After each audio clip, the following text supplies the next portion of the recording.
Well, it's interesting. There's surface level. There's not surface level. There's a lot of levels, right? I'd have to say it's got layers, dude. It's like lasagna, man. Yeah, or the legend. I mean, it's not a name. It's a level. That's right. A stranger is just a friend you ain't met yet. I mean, yeah, I can talk to fish, so what? Talent is forever. Compound B. I think if there's a way to screw this up, you'll find it. Bees? Welcome to Compound B, a show about the boys, with the boys, from the boys, by the boys, from the Joe Blow Football Show. I'm one of your hosts, Magnum Mills, and I'm here with the Soupdeucer to break down Here Comes a Candle to Light You to Bed, the 7th episode of Season 3 of The Boys. Soup, introduce yourself, please, and tell the people what you're sipping on tonight. What's up, everybody? It's me, the Soup, and tonight we're going to talk about Episode 7, Season 3 of The Boys, which is fucking insane.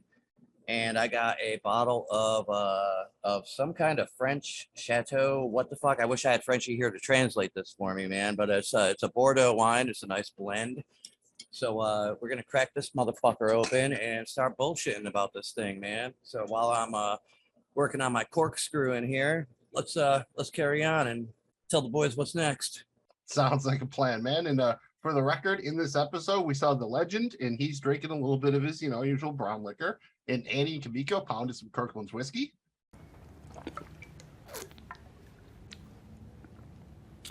Oh, when you grow up in Iowa, there is not much else to do. I'm just sipping on a beer casually. Shout out Jamie G. Not here this week. Dude is moving. We all know that really sucks. So, yeah, sorry, dude. Not the greatest weekend to do it here, but we miss you. Hopefully see you for the finale. But you know what is fun? Compound B. Thanks for checking this out. If you're not already subscribed to the podcast, our YouTube channel, please do so. You can find our channel by going to joeblowfootballshow.com. You can find Compound B on whatever podcast platform or app you use. And we're on social media at Compound B Pod. And you can send your feedback to compoundbpodcast@gmail.com. And Soup, for the record here, we know Soldier Boy partied with the cause. And then we heard him drop a little bit of a line here. If you can act hysterical, I'm going to slap you like I'm Connery. You think he partied with the original James Bond?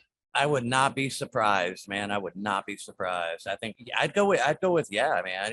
I'm wrong a lot about the predictions on this show, but in that case, man, I'm pretty confident in that it's at least a 60-40, man, in the positive that he probably partied with Connery. Think about when he was huge, like back in the day, like you think he had to party with someone, right? Was he partying with the Beatles? Was he a Stones guy? Was he a Zeppelin guy? Was he following the Dead? Like, Soldier Boy, considering this is a dude who founded Herogasm, he probably hung out with some interesting historical characters. Like, I'd love to see that spin-off show. Yeah, my guess would be judging by his little fucking TV appearances and singing bits and whatnot, which are fucking crazy, by the way. But I'd say he's more of like a Village People kind of guy, or maybe Queen, somewhere in there. Changes with the time, probably, right? Because he's like way old or whatever, so he just must adapt. You're assuming, like, whatever the popular thing is, and he went out kind of 84 or whatever. So just post disco, not even like full on 80s yet, probably. Yeah, I don't think maybe he got one in with like Motley Crue, and that would be fucking cool. But yeah, I think his general interests were a little bit more mainstream. It struck me as a Rolling Stones dude for some reason. Like, I don't know if he picked one. I just see him hanging out with the Stones for some reason. That was the one that made the most sense.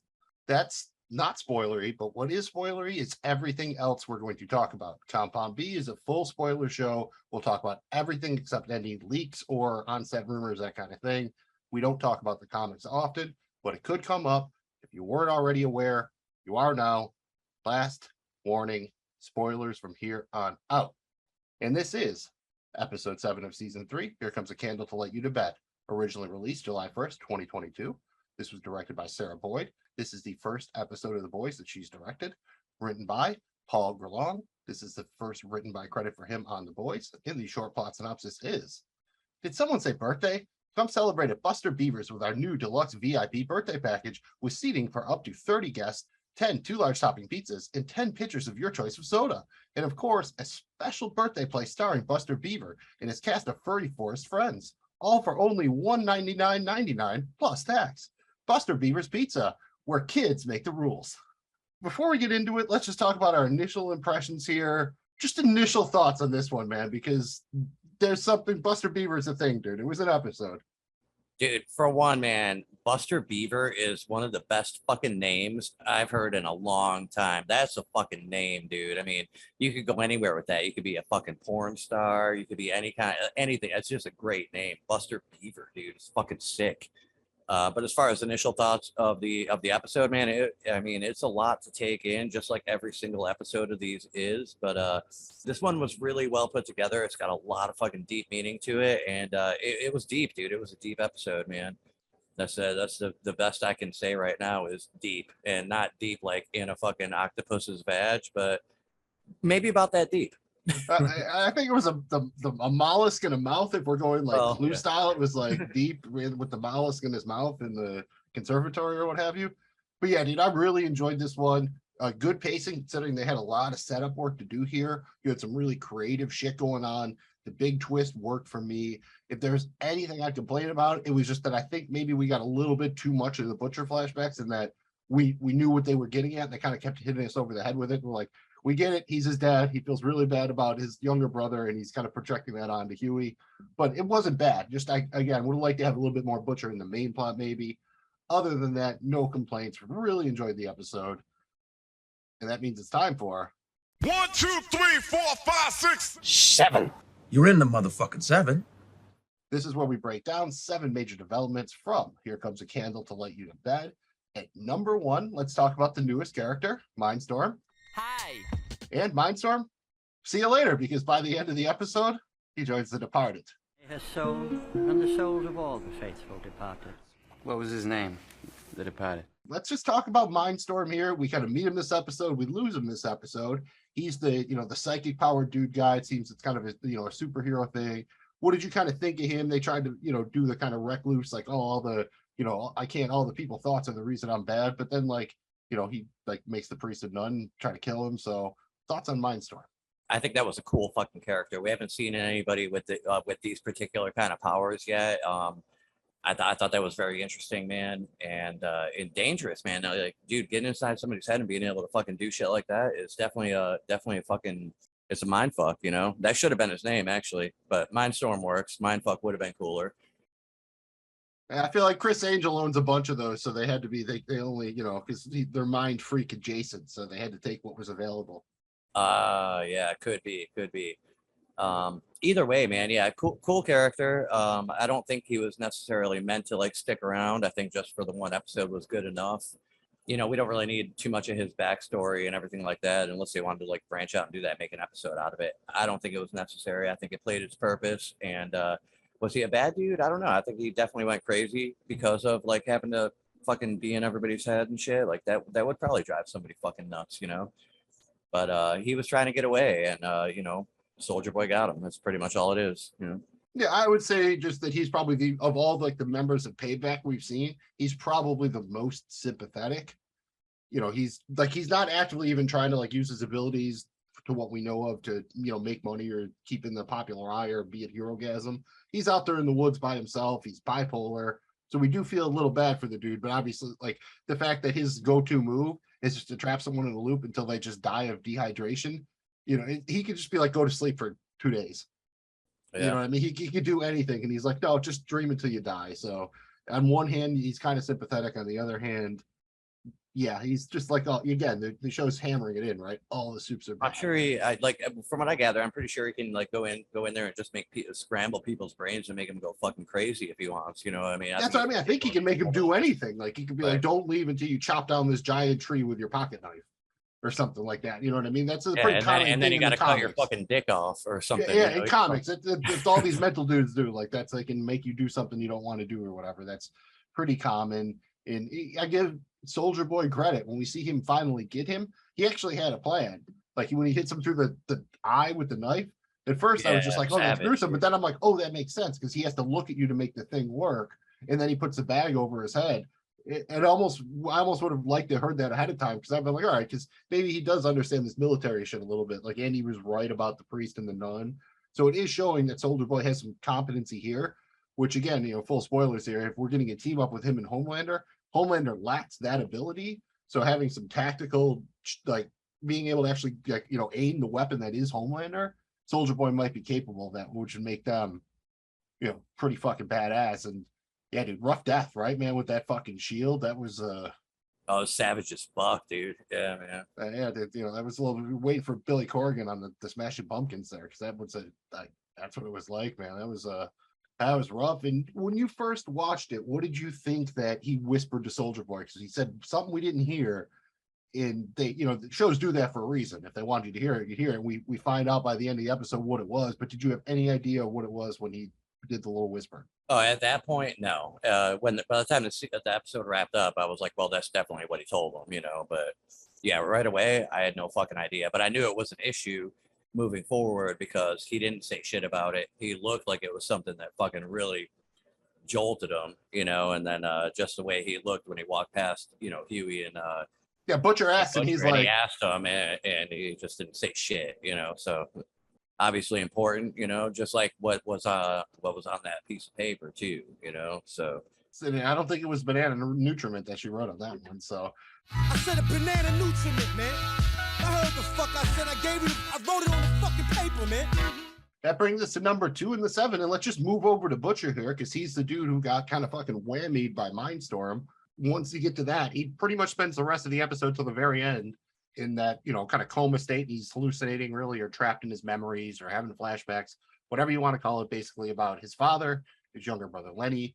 We've heard about Lenny before, knew he was dead. We knew his father was a bastard. We heard Mallory tell Butcher that he was just like his father, and that seemed to really cut him. I mean, here we see, they overcut images of like his father whipping him with the belt, with Butcher like smashing Gunpowder's face and everything. I mean, you get the idea, right? Like this is, Butcher is his father and Huey is Lenny, kind of. I think that's what they're going for here. Like you said earlier, it might have been a little drawn out, but I really did like these flashback sequences, man. The cinematography and shit was just outstanding, dude. Like the little cuts and everything. And if we remember a few episodes back, Huey was all like, in recovery mode, like having the residuals from I believe the first time he did the beat, he was in there puking fucking, and you catch that flashback of who was, and you don't know who that was, the little kid or whatever. And now we know, I mean, so, and they tied that in a lot to this little like these sequences as well, like throwing Huey in the mix also. So yeah, I think that's going to continue to be a thing. And you even saw like how fucked up his pops was, kind of. And I wish we would have got John Noble, who played the eldest version that we saw, I think, back in season 1. Here we get a younger version they've recast, obviously, because it's a flashback. And he actually does a very good kind of imitation of John Noble, especially speaking pattern. But we see, right, like Butcher gets caught selling weed, punches the principal, punches Lenny, and his pops gives him a beer. Today, Biddy, my boy, you swam. Some cunts need a slap, don't they? Didn't he go at him with the stapler? Did he go at him? With the stapler. Like, yeah. Like, and that's again, and his pops gives him a beer. That just shows you kind of, how fucked up that was. Yeah. And I think it lends credence to, because Lenny's like, well, if you leave, I'm going to kill him. And, I guess the twist there is that Lenny kills himself instead. I'm not sure. He was worried about how killing him and him going to jail would affect his mother. His mother finding his dead body, I don't know that that's really better. Definitely not. And horrible all the way around. And that scene was, uncomfortable to watch as it was supposed to be. Like, suicide is real serious and shit. And the way kind of Butcher's begging him and he's telling Butcher it's your fault. You get it. Like, as a Butcher would have stayed, he probably would have killed his pops, right? I think that's kind of what the implication was. Like, he had to get out of there or it was going to get worse for him. And that's, he was trying to stop the cycle, and, he opted out and went in the worst kind of way. We see it, right, where he's projecting it onto, Lenny onto Huey, but he can't quite make the choice to kind of go to the good side, right? Like, he can't help it. Like, he knows it's not necessarily right, and he still like is putting Huey in bad situations. Yeah, very true, man. Now, I don't know if this is going to change, this little, this episode, or in his episode, in the episode, whatever he went through here, man. I don't know if that's going to change. It doesn't look like it by the way that one of the final, like the second to last scene or whatever played out there between the two of them. But maybe it does. Maybe it does. I mean, either way, it's going to have an effect on the way he looks at Huey now, because now he understands a different perspective, He should, at least. And we do see that they're both experiencing the side effects, because when they're walking through right before he gets whammy, you see Huey's like, oh, Hey, your brain's leaking.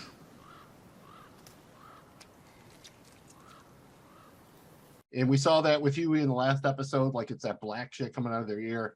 Definitely not good. And I think for the record, I think Butcher's taking 4 doses, Huey's taking 3. So they both need to call Kenny Loggins already. In theory, Butcher takes 1 more and he's definitely dead. And theoretically, Huey could take 1 more and still be okay. They're kind of making it out like this 5th dose is the absolute endpoint. I don't know if that's necessarily the case. We'll talk about that in predictions a little bit.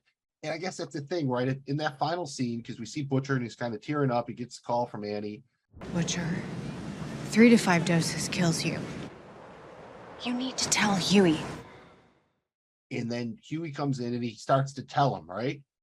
And I remember writing in my notes, as soon as Butcher hung up, I start writing my notes, Butcher lies to Huey.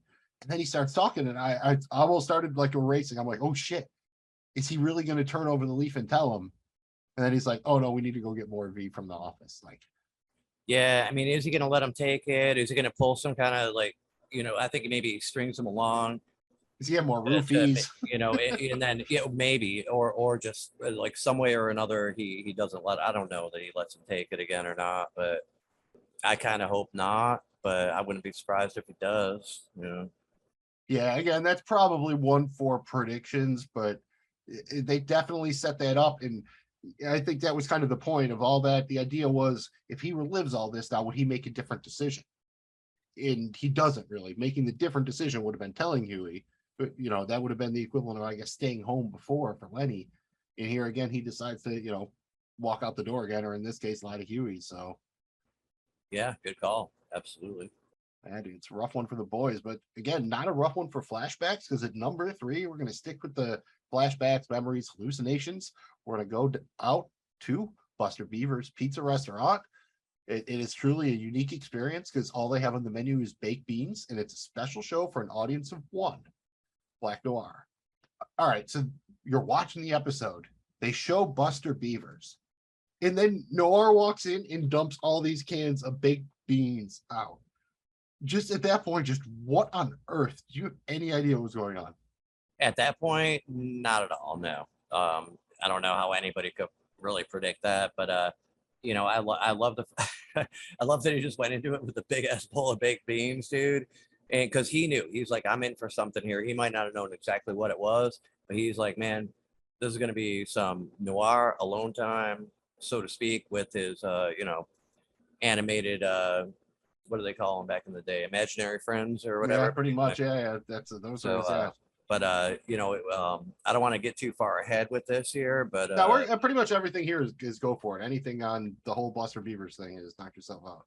Well, to be totally honest, man, I love the way this shit played out, dude. I thought this was one of the better elements of this episode, man, because it kind of gave you that like, and it was legit, man. Like it was what you would expect to see from that, man. The character, the way the Buster Beaver talked, even with the stutter and the shit, and like, I mean, just so well done. And kind of almost had like a Roger Rabbit-ish kind of like vibe to it, where the animation wasn't like super great, but it was from like the 80s or whatever.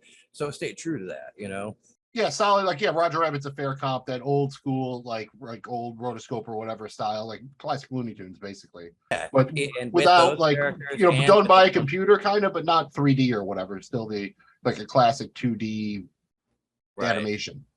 Yeah, stayed true to that, and I thought that, like, I appreciated that. I thought that was super cool, and that's one thing the show does pretty well.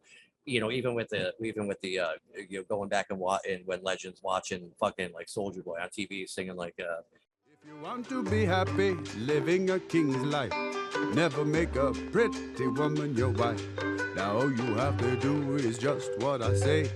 Things like that are just that fucking cheesy or whatever it's supposed to be, and they're true to whatever it's supposed to be, man, which was cool, and then even like, not only the Buster Beaver and his his crew characters, but like the show itself, which is his memory. Yeah, like Payback. Yeah, how they animate the members of Payback, and then I like how they're as kind of also members of Buster's gang, really. Like Noir is his own dude, but he's kind of like a pig or whatever. So I guess he's Buster a little bit, but then you actually see that the characters in the show, it's like them acting, right? They're putting on the show. That's his memories. And for the record, I called it. We were going to get this Nicaragua flashback. I just didn't think it would be like animated in I the thought it was context cool of that a they Chuck did it E. Cheese. animated, you know, kind of like in Kill Bill when he did the whole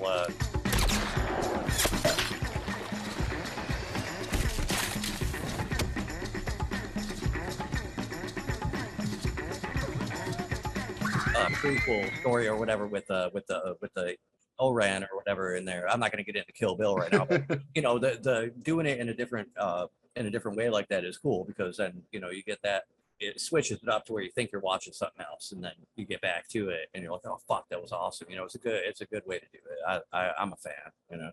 And honestly, think about it. Imagine trying to do in a real shot the part where he's reaching to touch a piece of his brain. Like, that would be too much, I think, if that was just done realistically. I think to do that, because that is violent, dude.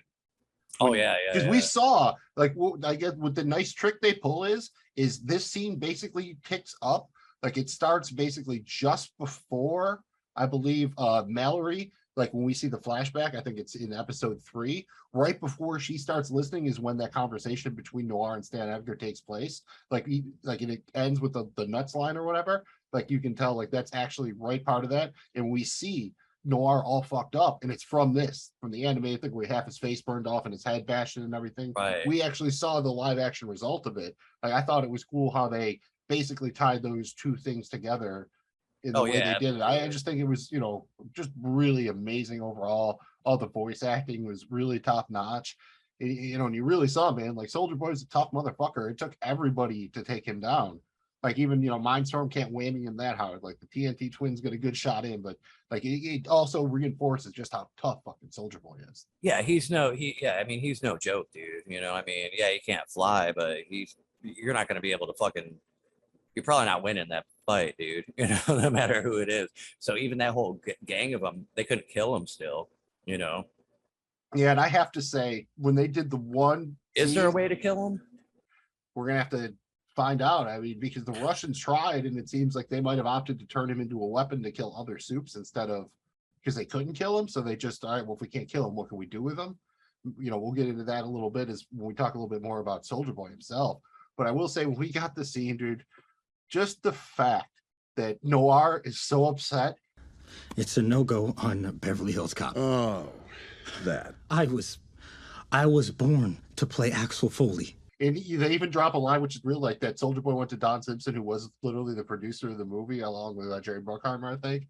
But then Soldier Boy beats the shit out of him, and you see the other members of Payback are kind of like, dude, what the fuck? And he's like, you know, any of you fucking do this again, and it'll be your fucking turn. So you get, like, that does a nice job of setting up why they would all turn on him. Oh yeah, absolutely, dude. Yeah, mutiny at its finest right there. But you know, Axel Foley, man, what if the world has changed and Axel Foley was not Eddie Murphy, it was fucking Black Noir, dude. Hey, you never know. They've been struggling with how to do a sequel or remake that for years. I don't know if you could do it with current Noir, you know, not talking and everything. That would be kind of rough for Axel Foley. But you got to give it up for Noir, right? Because it was a little bit of a throwaway line here, but we find out that he's there because when he was 9, he paralyzed a kid in the ball pit there. Right. Like, I'm guessing that's when he, like, his powers woke up or something like that, or he got in a fight and didn't know it. But yeah, dude, that's, to think about that, you accidentally fucking kill someone when you're 9, like, and then you have this pretty traumatizing. Like, yeah, dude. So it's going to be, we'll save that for predictions, but it's going to be really interesting to figure out where he goes from here. At number 4, it's time to once again talk about our favorite cursed couple. That's Frenchie and Kimiko. They finally get back into the main plot line here. You know, they've been kind of off on their own for basically since Russia at this point. Kimiko makes a big decision. She gets back on the V. And Frenchie, dude. Frenchie, are you high? Well, that goes without saying. I know he's not really Captain Sobriety, but dude, he's like, what was he, like, smoking ketamine-laced cigarettes? Is that what was going on? Or was he just smoking? I couldn't tell. Like, the way he's talking about ketamine, and I didn't know if it was a lace situation or. Yeah, well, then maybe he was, man. I don't know. Either way, he's been high as shit. He admitted it, you know, for the past bit, but he's been through a lot. You know, I mean, it's kind of like the way he operates. I think I wouldn't say it's something to worry about. I'd be more worried about the other two shooting up V than I would be about Frenchie getting fucking blasted on whatever the fuck. But who knows? You know, I mean, I don't think it's going to be a big deal for him. I think he comes out of it, especially given the circumstance of the scene that just went down. That might level him out a little bit, And he's also still, despite it all, he is that dude. Like right away, just by watching the video, he's like, "Oh no, that's not halothane." And then he figures out from the vapor on his coffee mug that it's a Novichok, like the nerve agent, and that makes sense with what we see in the flashback. How Crimson Countess puts a little like air, and that makes sense, right? Because that's what they say. Like, yeah, if you're a regular person, that shit'll kill you, but for Soldier Boy, it's a nap. But that makes sense. You can't really kill him. But the fact that, all right, maybe the most deadly nerve agent in the world could knock him out for a little bit, that I can buy. So I think that makes a lot of sense. I did like the scenes between him and MM together because they're both a wreck. Like MM, you see the scene when he's trying to put out the cigarette and he's doing like the OCD, like, and Frenchie's looking at him and he's like, dude, that makes two of us, man. So I thought that was great. I also really like the other side of this with Kimiko and Annie having that drink and kind of commiserating. And, we talked about this. Would she want to, get the V back? And we see her make that decision. What did you think? Yeah, and I almost went with whiskey tonight in honor of that scene in the episode. But man, if I sat out here and drank whiskey, long night. it'd be a rough morning. So I can't just sit here and sip on whiskey all night. Like I could have maybe did like a shot or something, but fuck it, I decided not to. Anyway, cheers to them. Cheers to Kimiko for having her first fucking drink. And cheers to Annie for chugging it like a fucking champ, dude. Apparently that's how they do it in Iowa. It was a good scene. I liked it, man. And then it broke down into like more meaningful shit. At first she was like, "No, I'm not going to do that. I can't do that." Understandably so. But then Kimiko, without a voice, still has a way of talking that means more to people and is more intense, to where she, ultimately conceded to, go ahead and do it. But to her credit, though, that sometimes helps because she wrote that text in anticipation of Andy saying no, but then you have time to edit, right? Like when you're talking about, you don't get to be like, go back, can we backspace that and just delete the last two sentences, start again?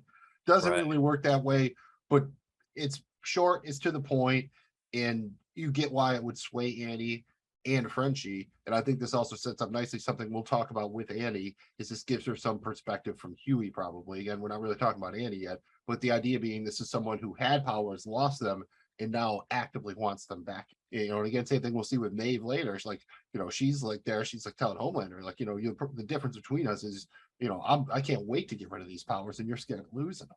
And not only, we'll get into Annie's decision to get it for her, but how about kind of Frenchie's reaction, right? Because at first he's like, the fuck do you mean? And for a second there when they were dancing or whatever, I thought they were maybe gonna do another musical number for a hot minute. And for what it's worth, I liked how they dealt with the kiss. They were both just like, it was a little bit weird, but cool, which makes sense. They've had to kind of taken your relationship to a new place. They don't want to screw that up.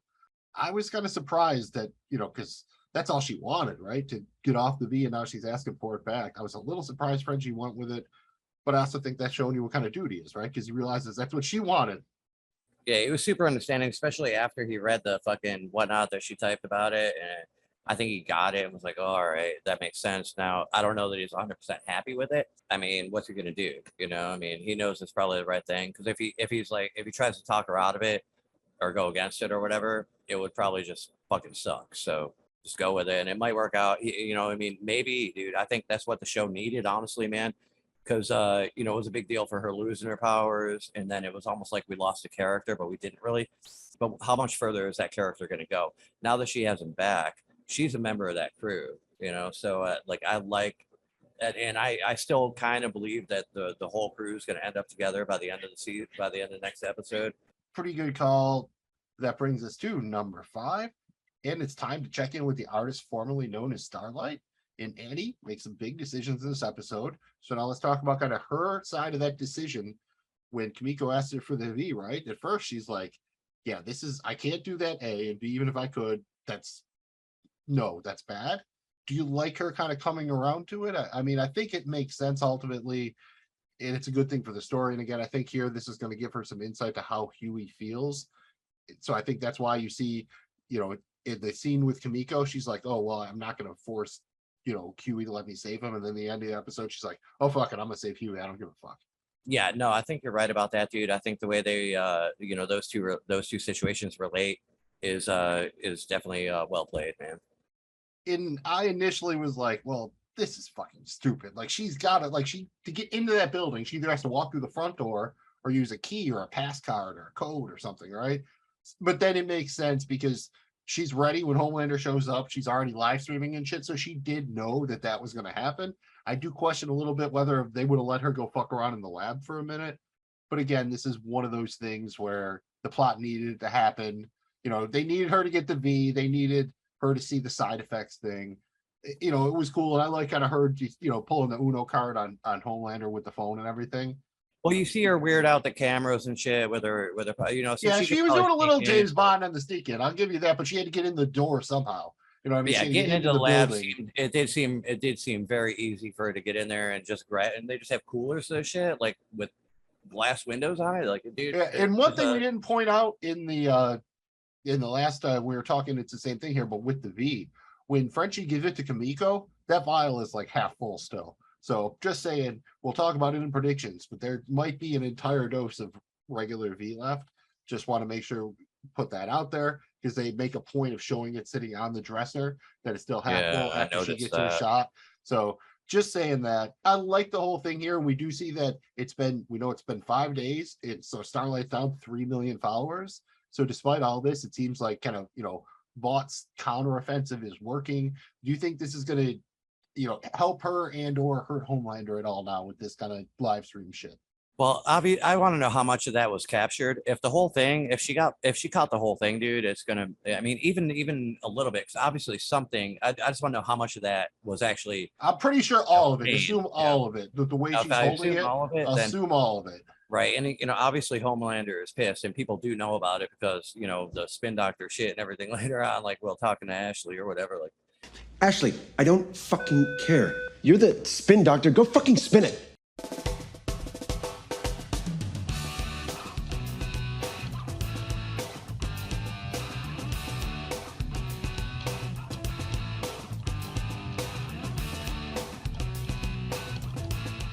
Yeah, I mean it's gonna be a thing, and I think it's gonna be a big fucking thing, man. Like it feels like it's kind of like her first like W, right? She's been losing kind of the offensives against Vaught. They're all, you know, Ashley's going on VNN and shooting her down and shit. Oh, she definitely landed. This feels like the first time she landed, like she really landed a hit on Homelander. I think in public at least for the first time. That was like an uppercut too, man. And she lands the kind of the other one when she just kind of goes up to it. She's like, "I'm not fucking scared of you anymore." I'm not. I see who you are. I see how small you are. And that's an idea that keeps coming around this episode. You get Buster Beaver talking to Noir about what it is to be brave. Bravery isn't having no fear. Bravery is having fear. But you do it anyway. You get Huey kind of talking about what it is to be brave. I mean, no one is that tough. And the people who say they are, they're lying. And here, Starlight, the same thing, not being afraid. And yeah, it's definitely a theme through this episode with kind of, you know, I think something to say with like being a parent, having a child, and just kind of fear of what you bring into the world and what you can and can't control, that kind of thing. So I do think they're doing a good job here of setting everything up. The Ducks are definitely in a row for the finale. I kind of feel like this one's going to be a little bit longer. I don't know that. I'd like maybe like a 70-minute or so. Yeah. Like, it doesn't need to be 90-minute or something. That, you know, if anybody's just watched the last 2 episodes of Stranger Things, that took you like 4.5 hours or whatever. Not saying it wasn't worth it, but you know, they're usually at like 58 minutes. They go to like 68. I think that would probably be perfect here. I just feel like there's a lot to, you know, I mean, I hate it that there's only the one more episode, which I could say about any show I watch when it comes to the last one. You're like, damn it, how are they going to wrap this up? And, you know, the ideal thing is they don't really wrap everything up so that there's room for, you know, season 4. But you want to leave those cliffhangers for what they are, you know, right? Yeah, I think there's going to be plenty of room. Oh God! You know, and they also bring you new characters every season. So you know, again, having not read the you know, the books like that or whatever, I don't know exactly what else they still have. But knowing this show, my guess is they still have, you know, somebody waiting in the wings, so to speak. And we'll talk a little bit more about this in our predictions. And let's go down here to number 6. And we're going to talk about Huey and Soldier Boy because they spend most of the episode together. They have Butcher for a little while, but for a lot of the time, it's just the two of them. And they really do not get along so well. And you kind of set the tone when you get the early scene at the Legends when Huey finds out that Soldier Boy was bullshitting about all his military, like, oh, I was in Normandy and shit. He stormed Normandy. Yeah, he did. 2 weeks after D-Day for the photo op. And on top of that, he finds out. Sprayed a fire hose at Birmingham. Some target practice at Kent State. There were rumors about Dealey Plaza. Wait, what? Needless to say, if Huey had any kind of growing respect for Soldier Boy last episode, it all gets smashed early on here. I think Soldier Boy respects Huey more than Huey respects Soldier Boy. Yeah, you know, I think that's because if he wanted to, he would have just fucking smashed him to pieces, dude. But he smacked him around a bit, dude, and he warned him first, man. You know, that's why I say I think he respects him more for that. Why? I'm not sure. I just think some people are just like that, you know. I mean, they have that connection or whatever. But I do like the fact that, you know, he kept it real with them, and you know, it didn't get out of hand. Even at the end there, you know, after the Mindstorm thing was over with, like, I mean, he laid him the fuck out, dude.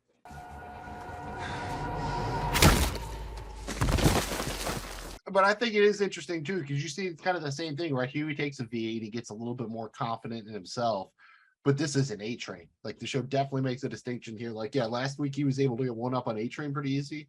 Yeah, Soldier Boy ain't that kind of dude. Because Huey could have, in theory, like, teleported out of the way or something. Like, yeah, Huey seems like he has that vibe where he thinks he's a little tougher than he is, you know. Which, yeah, like a dude after a couple beers or something, and about like all of a sudden you start to overestimate your abilities a little bit, maybe. Let's say. Right. Not everybody gets better at darts after 9 beers. Does that person exist? Yes, but it's not as common as people would make you think. Yeah, most of them are out there selling ZJs and HJs and shit, like PB and J's. I mean, whatever you got to do to, yeah, you know, whatever you got to do to keep people in the Uber these days or what have you. And I did like here the idea that Butcher basically comes out and says like something that I think makes a lot of sense, that Soldier Boy is kind of like uncontrollably popping off or exploding or whatever you want to call it. Just it basically PTSD from being tortured and held. That makes a lot of sense. So the idea like isn't that the Russian music is necessarily a trigger. It just reminds him of all the torture and shit. So it doesn't have to, otherwise that, you know, there could be other triggers. Is what I'm saying here. It doesn't necessarily just have to be Russian music. And you get the idea that could happen, right? Like everything's going cool, they're doing good, and then all of a sudden the boys are about to lose, and then they just like deliberately trigger Soldier Boy or something. I don't know. Like it seems like you could do it, right? Like if you got him angry enough, you can make him like. If they can figure out the exact way to manipulate that trigger, man, you know, I mean, if you can figure that out for a sure thing, then you control that weapon, you know. 4 words: Frenchie rapping in Russian. They just pull out a boombox at the end of the final episode. That's the final takedown. I think it's gonna be this big thing. Now you bring out the boombox, Frenchie starts rapping in Russian, and Soldier Boy just loses his mind and goes boom, and they all run away. I love it. But Butcher it's kind of a weird runner through the episode that Soldier Boy is basically smoking weed the entire time. And you get so many good lines on it about like Huey talking about a hefty bag full of fucking weed. Hey, why do you keep buying him like hefty bags full of weed? And Soldier Boy, we're gonna need more reefer. Shout out Jensen Ackles. He does great. And the whole time, he's basically every scene in the woods, he's just puffing on a Jackson. I mean, what else do you do when you're walking through the woods and shit, dude? You know, you're supposed to have. Right. I thought that was a great element to this episode, you know. And then, yeah, of course, Butcher's, you know, I don't want to call it an excuse, but his reasoning behind it. Gotta keep that cunt dozy as a lamb. And then Huey's retort to that is so great because he's like, oh, just to recap, he's radio captive, highly traumatized, and heavily self-medicated. Feels good. Feels right. And Butcher's like, tell me about it. I mean, what sad bastard self-medicates like that, eh? And then he hands Huey the fucking drugs. Right. That was just, and you don't even know. I think Butcher was self-aware when he did it. Like he knew he was doing that, but that was still just a very choice moment for me. Loved that a lot. And we saw kind of when they were walking around, Soldier Boy kept being like, you saying something? Do you think that was just the weed, or might he actually like legitimately be hearing things? It could be either or, man. Maybe he was just baked out of his mind. I've never been so baked where I started. Well, actually, maybe. I don't know. But I think the whole hearing thing is he was actually trying to listen for shit because he's hunting somebody, you know. So he's on extra sensory fucking whatever the fuck. So he may or may not have actually heard shit. Yeah, that would make sense. Like a Homelander can hear people on the other side of the building, or like in theory, if he has that, he might be trying to do that. So he's hearing like some other random people hiking or some shit. Or yeah, and of course Huey's like, man, I don't hear shit. I didn't say shit, you know. So yeah, that's great because Huey tells him to like lay off the weed. And he's like, "Do you hear that? Might want to lay off the weed, huh? And you might want to gargle my ball sack. Fucking yeah, gargle it, dude. That's a pretty good one. That was a pretty good one. So that, we don't get, this is one of those episodes we don't get quite as many lines. And part of it is because Butcher's, off in his own little world. So a lot of our kind of good insult lines tend to come from Butcher or interactions with Butcher. So Soldier Boy takes over that role a little bit this episode. How hard did Butcher suck your dick that you miss him that much? His mouth must feel like a Hoover Deluxe. God, every single thing you say is so gross. Hoover Deluxe, dude. Yeah, I'll say one thing. I might use that against you Bills fans and Josh Allen at some point this season. I'm just saying. Fair enough. I mean, how do you love Josh Allen that much? Thoughts on the scene with the priest and the nun? Because when that first happened, it Soldier Boy shout out Jensen Ackles again when like the dude's like, "Are you a superhero, son?" And he does like a legit Captain America thing for a minute. Son, are you a superhero? Yes, Father. You folks need some help? Yes, please. Okay, well, it's not safe. There's a fugitive in the area. You should get out of here before you get hurt. You would totally believe it, right? That like, oh yeah, he's this good soup, and then he just shoots dude in the head. Again, you alluded to Tarantino earlier. That was a Tarantino shot right there. Like with the bolt right through the fucking eyes, the way he turned and everything, that was a Tarantino shot. That's the first thing I thought when I saw that.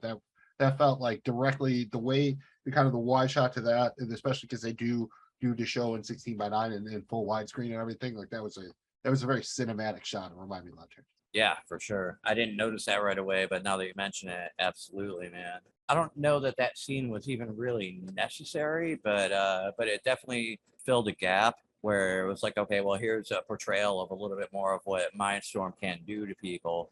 And here's a little bit more of Huey doubting Soldier Boy, and then the whole interaction between them, the two of them, with I got PTSD, and he even says, "Man, I'm not shell shocked. Fuck you," So, but he was right, and that's the thing. It's also showing that, hey, man, he might be all fucked up and baked out of his mind and shit, but he was right. He knows this shit. He's been down this road, and that's, I think, Huey here says, at one point, it's like, "I'm done with this shit," and then he says that again later in Mindstorm, obviously at the end of the episode.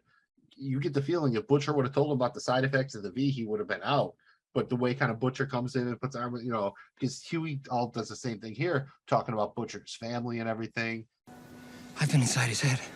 That guy's a piece of shit. But it doesn't matter. I don't want to be someone who leaves people behind. I want to be someone who saves his family. And for better or worse, he's family.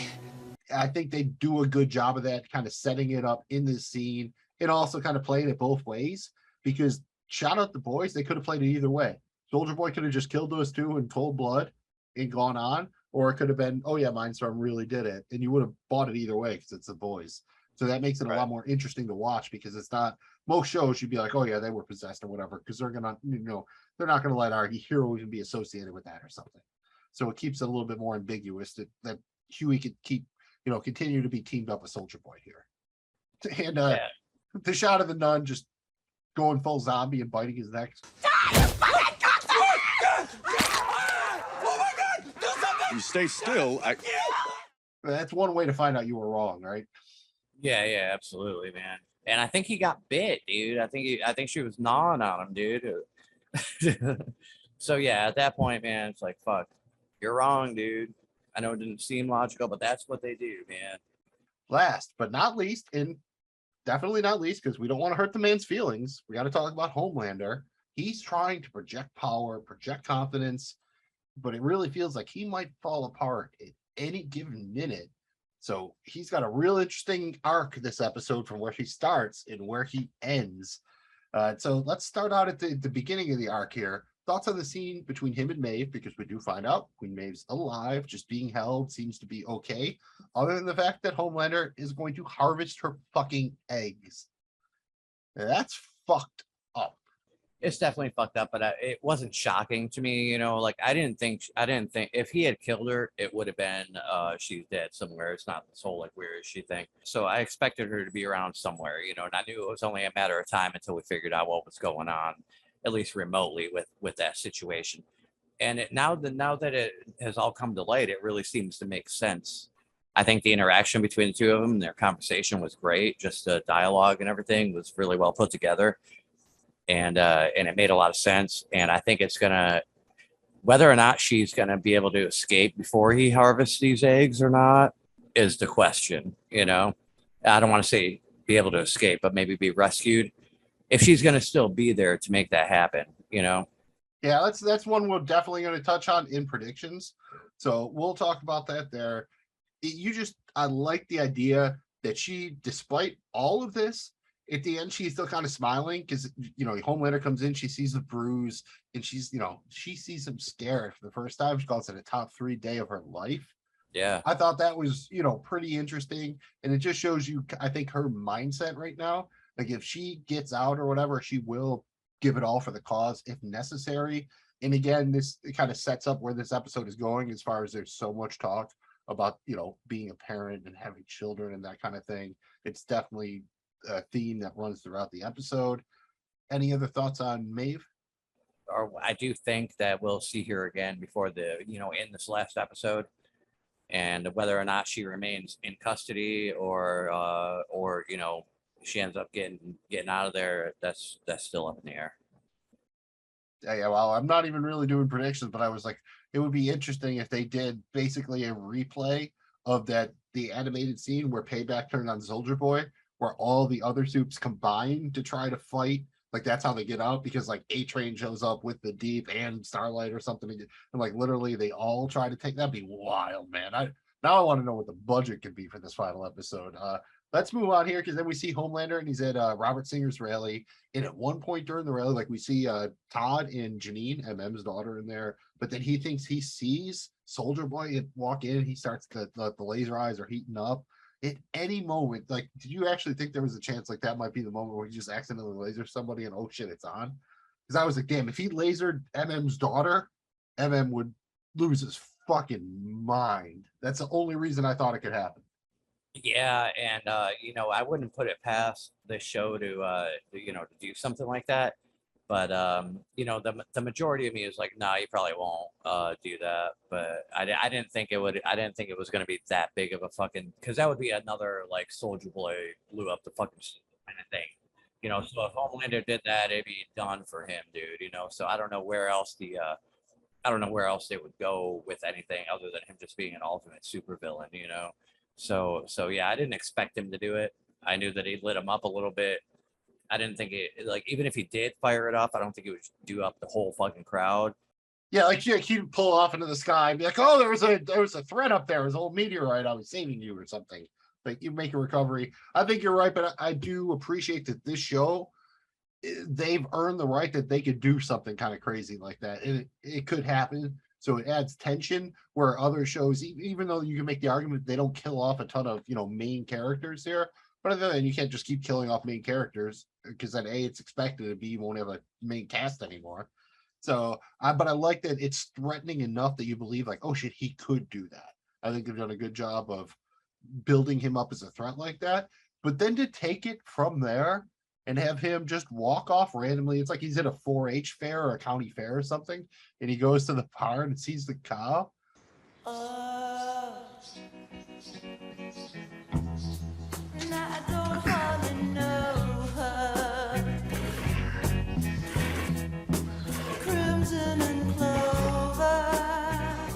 Dude, Homelander milking a cow to Crimson and Clover by Tommy James and the Shondells.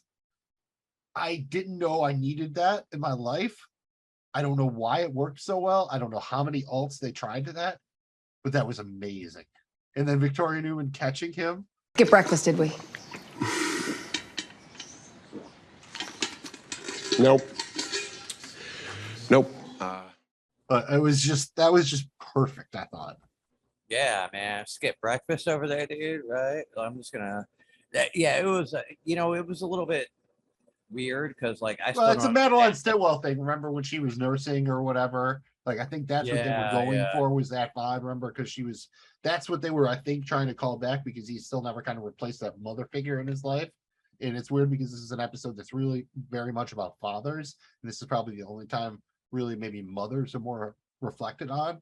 But I think that's what I think that was the idea behind it. Interesting. Yeah, absolutely.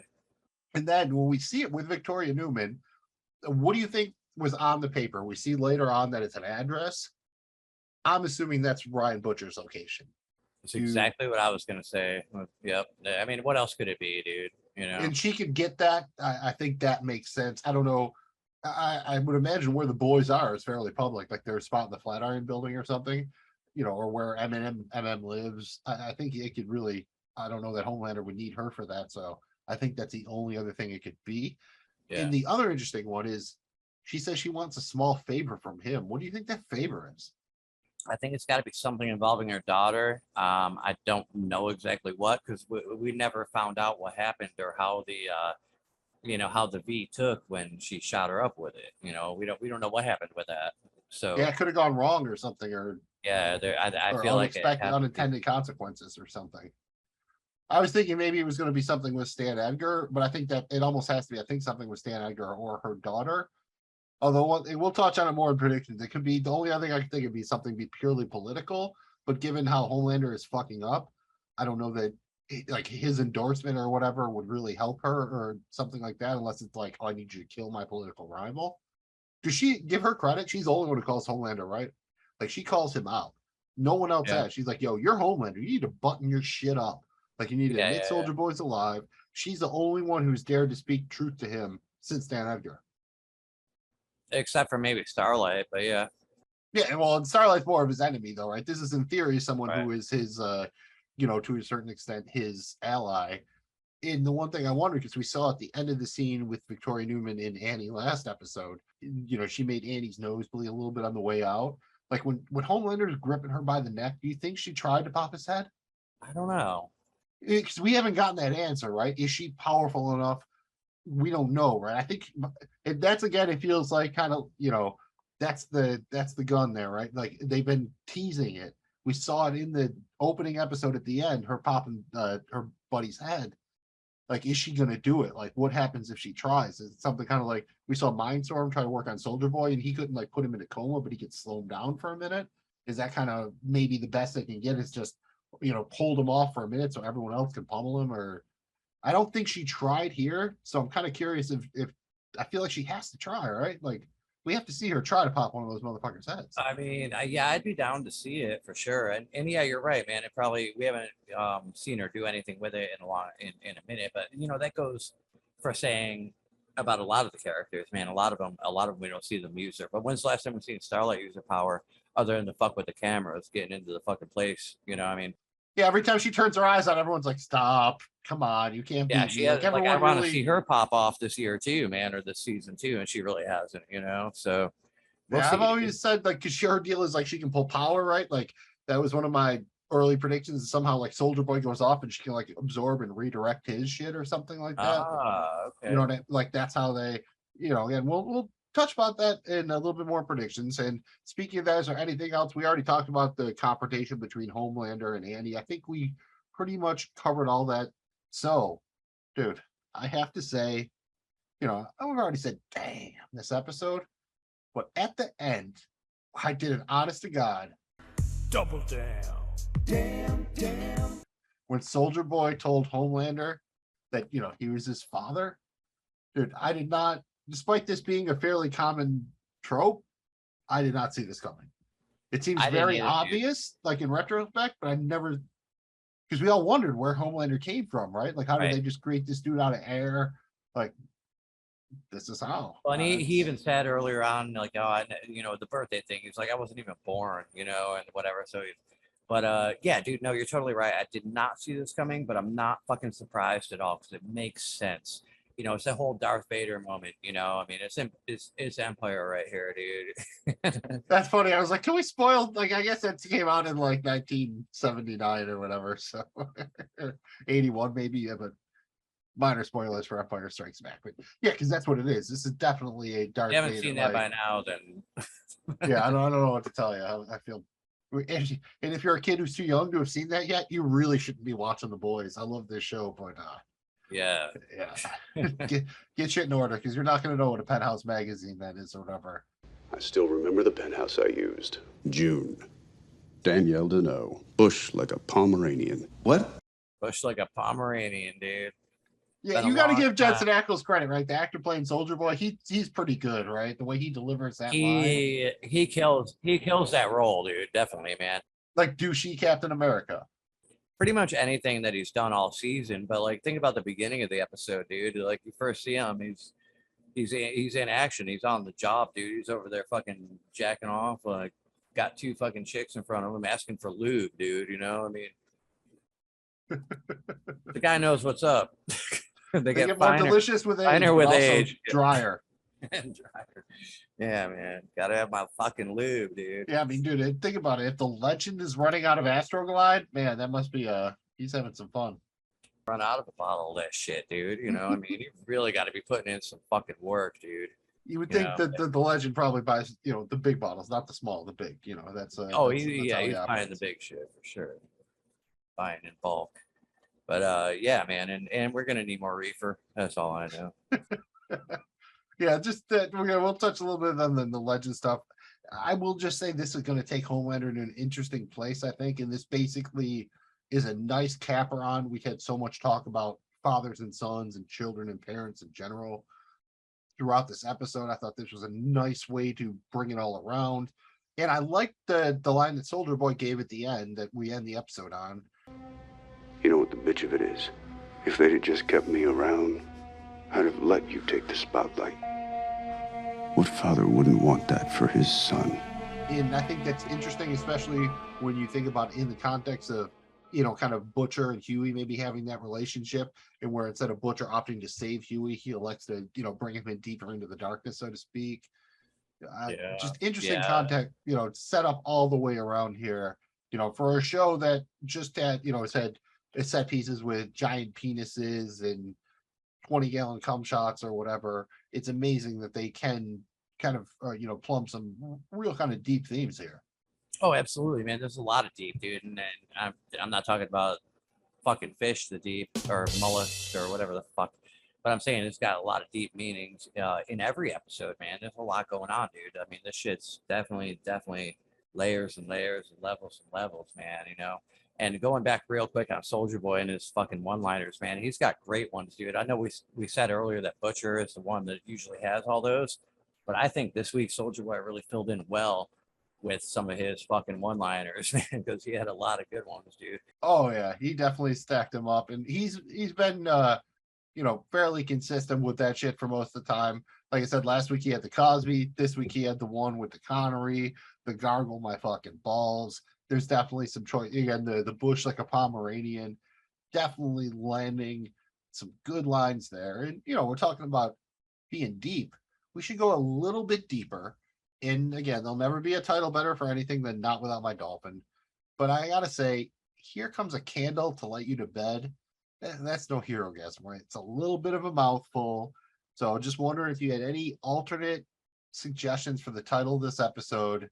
There are a couple good ones, like right off the top of the head, the fun ones were, Buster Beaver and Friends, Slap You Like I'm Connery, I Was Born to Play Axel Foley.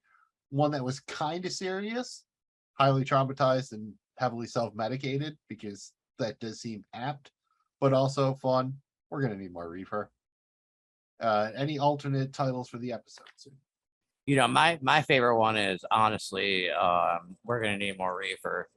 And yeah, I think, I mean, in the episodes this that year, would describe how everyone felt after they, when you finish that final scene, like, we're going to need more reefer, feels fairly. Yeah. And it was like the thing he said right before the boys, like, fucking logo came on the episode. It was like, boom, it was the intro.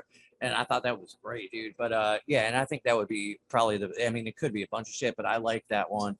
And yes, Here Comes the Candle to Light You to Bed is a fucking mouthful. And there's been a couple of fucking titles this season that have been long as shit. It's like a sentence, Yeah, I'm curious what the process they do for those is.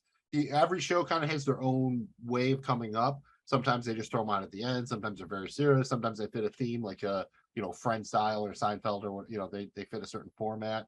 I will say if I had to go with a serious one that wasn't quite as much of a mouthful, I'd say Someone Who Saves Their Family, because I think that's a big theme in this episode of what people will do to save their family. So that would have been, of my serious take on one. Also fun, Milking the Cow, because that visual of Homelander just. We don't have a cow. We got a bull. Oh yeah, that's where you need the alternate scene from Kingpin there. And dude, shout out Kingpin. Yeah, man. Supremely underrated. Yeah, Homelander chugging the fuck. Yeah, that was just a great, and then that was again this show, like so random. Homelander chugging, raw, like milking, just beautiful. Shout out the show. And Bueller. Sometimes we don't get to cover quite everything. I think one thing we obviously didn't really touch on a lot is Mother's Milk. And I'm going to give him an extra M this week for the MMM, the triple N, because Mother's Milk is mad. This is another prediction I made, but he punched Todd the fuck out. And you got to admit, no matter what you think, Todd fucking sucks. Todd should not have called his ass out on being a fucking poor father. He should not have taken someone else's daughter to a fucking Homelander rally. But I'm also worried because Todd also kind of feels like the kind of fucking dude who presses charges, right? Oh, absolutely, dude. That's probably the first thing he's going to do, man. And he was totally in the wrong. He deserved to get punched the fuck out. You don't tell somebody some shit like that and come at somebody like that, and you're a fucking idiot douchebag. Fuck off, man. No, man. He was asking for it. He's lucky that's all he got, man. That's what she said. I mean, he got Craig did Debo, that he got knocked the fuck out. Oh, that was a one punch crunch right there from MM. Like, that was a lot of rage. And you just wonder, like, from this point, is this going to make him more motivated to expose Homelander, right? To show his daughter, like, see, I'm not crazy. Like, Homelander really is bad. Like, is this what pushes him over the edge to take the V? Especially if he finds out, like, Butcher and Huey can't take it, and their only shot is for him to take it. Like, I don't know. I don't want to get too into predictions, but I kind of feel like we might see MM suit up under those circumstances next week. Dude, that's pretty fucking interesting right there, man, on that one. But they made it a point to zoom in and depict the mental whatever the fuck the daughter was going through right then after she just witnessed him punch the dude the fuck out. Like, they zoomed in on her. She was either, I can't tell if she was hurt, sad, but it looked like she was beaten up a little bit by it herself. Or is she more like, motivated to be like, oh wow, you can be powerful in this world kind of shit, instead of being so secluded and not fucking lashing out at people. So I think that could go either way, man, because you really don't see her being much of an aggressive figure, where now she witnesses something like that and it was definitely an impact on her. So either way, that's going to be an impacting moment in her life, man.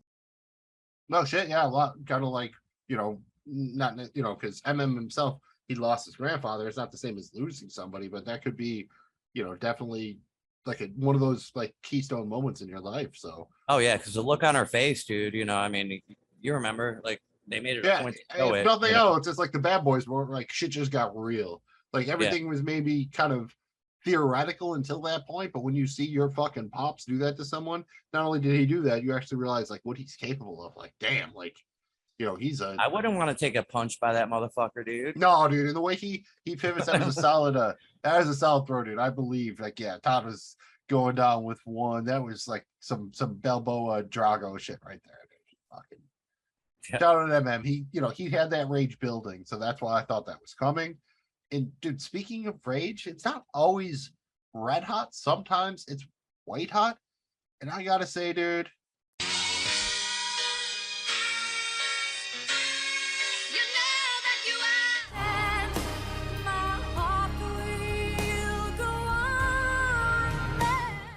OG Ashley is fucking cold as ice, dude. Yes. First, she's on TV just blatantly lying about everything, no problem. And then when A-Train wakes up, she just tells him, like, oh, yeah. Here's all these lies about why, Blue Hawk died, heroically and everything. We're not going to worry about, him harming your brother or whatever. Oh, and you're still alive because we gave you his heart. Oh, yeah, so you can start running again soon. And we're going to do your life story, but we're also going to, like, whitewash the shit out of it and change everything. And, yeah, you don't have any say in the matter. That's a lot for A-Train to take in, waking up from a fucking whatever the fuck, like, doesn't know what's going on, like, and then he gets that dumped on him, dude. That's wild, man. It's pretty wild. And yes, OG Ashley is a fucking ice cold Snow White queen, dude. She is fucking vicious, man. Yeah. I randomly rewatched a couple of early season 1 episodes, and she's more or less like Madeline's assistant, like associate writer. I think it's an interesting story about how just it's easy for somebody to like just in pursuit of your own means to just slip deeper and deeper into shit. Because this is now like she's actively mocking A-Train here. Like there is no doubt about it. She is like fucking with him, and she doesn't even need to be. You know, just kind of wonder it's like bullying. You know, just precipitating itself down through because like Homelander bullies her, so now she's going to take it out on someone else.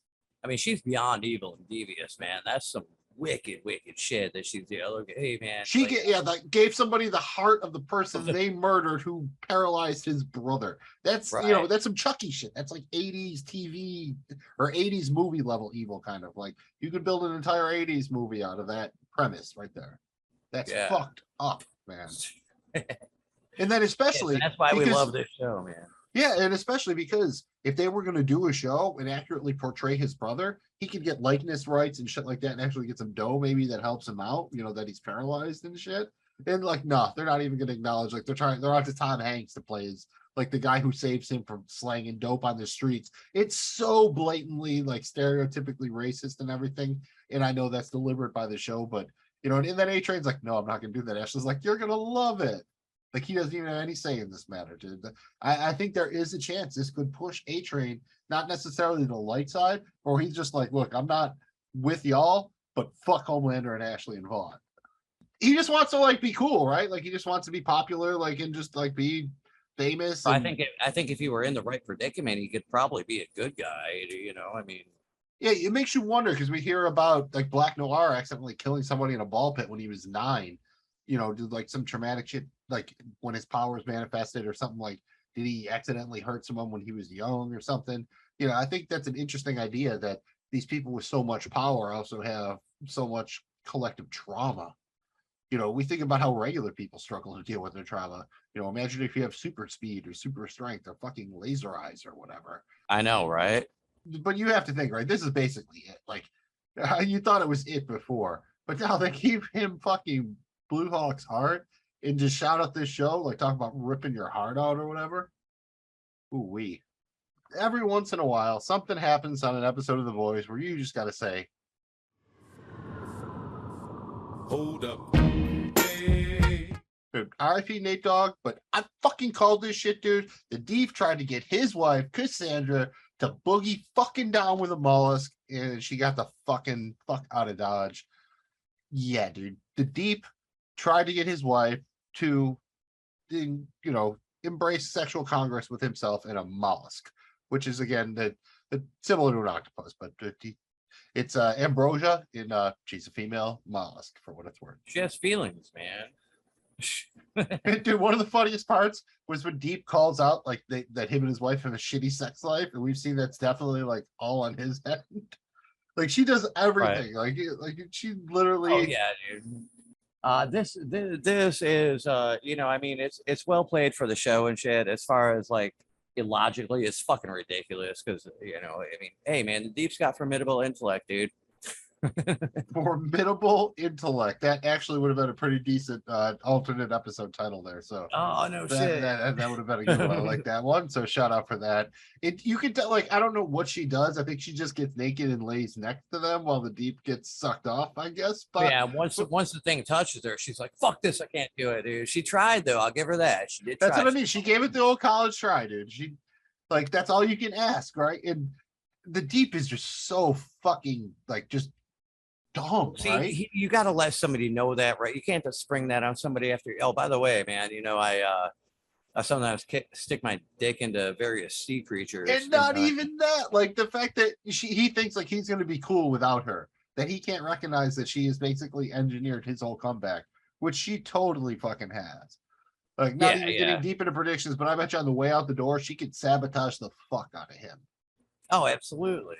Like the Deep is easily, I would say, the dumbest person on the show. Yeah. You're right. Yeah. Like Noir literally probably has a third of his brain left, smarter than the Deep. For sure. Oh, totally. Yeah, the Deep's just kind of like one of those fucking. He reminds me of one of those dudes that just is like. I don't know, cool but dumb as fuck, and I don't know, man. Yeah, cool. If like you randomly like meet him at a concert for like 2 hours, be like, all right, man. I hang out with him at a bar or something. Yeah, have a good life, dude. Not someone you'd want to interact with on a regular basis. Yeah, I can talk to fish. Yeah, I fuck fish. So what? I mean, but that's where it's going, right? And think about this though. He had the balls to do it in, Seven Tower. The Homelander's going to find out about this shit, and then where the fuck is that going to go? Especially now that, in theory, Homelander has a new powerful ally. He doesn't really need the Deep anymore. Right? I think the Deep is just setting himself up, I think, to crash and burn in the season finale here is what I gotta say. Homelander doesn't need the Deep anyway. What the hell does the Deep ever even do for Homelander other than maybe gather information if he can? I mean... Yeah, and back then it was in the sea. Now he's in charge of like crime analytics and shit. And I guarantee you that Cassandra was like, whatever success they had the last episode, which was minimal, was due to her. Yeah, the Deep absolutely. The Deep is. See, he's got cool. I would like to see him do more in the water shit. Like we're gonna get to that in predictions because I have some deep thoughts for predictions. Deep thoughts. Yeah, this is a legend. That's quite a nickname. No, it's not a name. It's a level. And we talked about this a little bit because we got the legend back this week. Apparently, we're out of the city. We're not at his apartment. I think we're at his lake house. And he just gets the lines. You alluded to the one before where, he's talking about, pantyhose. Between you and me, Soldier Boy did to singing what pantyhose did to finger fucking. Just solid. I mean, this is the legend. This is why we love him. And Soldier Boy gets a good one when he says, Huey, listen. Huey, listen, these women, they're like fine wine, okay? The older they get, the more delicious, but the drier. And then the legend, of course.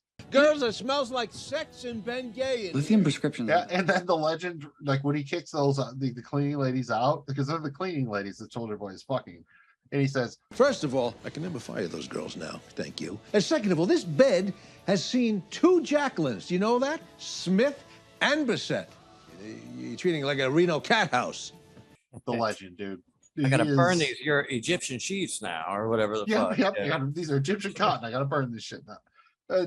I do not want to lose the legend. Of all the people who could die in the season finale, keep the legend around. He's too fun. I'd especially love to get like a scene with like him and Mallory or him and Stan Edgar. Yeah, I don't know that he's in danger of getting off. Well, I mean, it would be a Soldier Boy, like, if they went against him and he knows where he lives or some kind of shit, I'd say. Right. Now, great character though, man. It reminds me of like I almost want to say what's his name? Fucking like Burt Reynolds and Boogie Nights. Yeah, that's a good call. That's a good call. I was thinking like Pacino at Any Given Sunday, but like an aging Jack guy. Horner. Jack Horner. Yeah, Jack Horner. Yeah, that's a good call. I like that. That's a good one right there. Yeah, hope he sticks around. And it's got a Paul Reiser so hot right now because he's also in again Stranger Things, which is big thing on Netflix right now. So it's interesting after seeing him as a legend to watch him there where he's playing more of a kind of like a straightforward hero type of character, or not the legend. I love the legend. And that brings us to the Frenchie fashion update. Not much here. He's just wearing this kind of weird printed shirt. But I have to say, I have a theory. I think he stole the shirt from Lil Nina.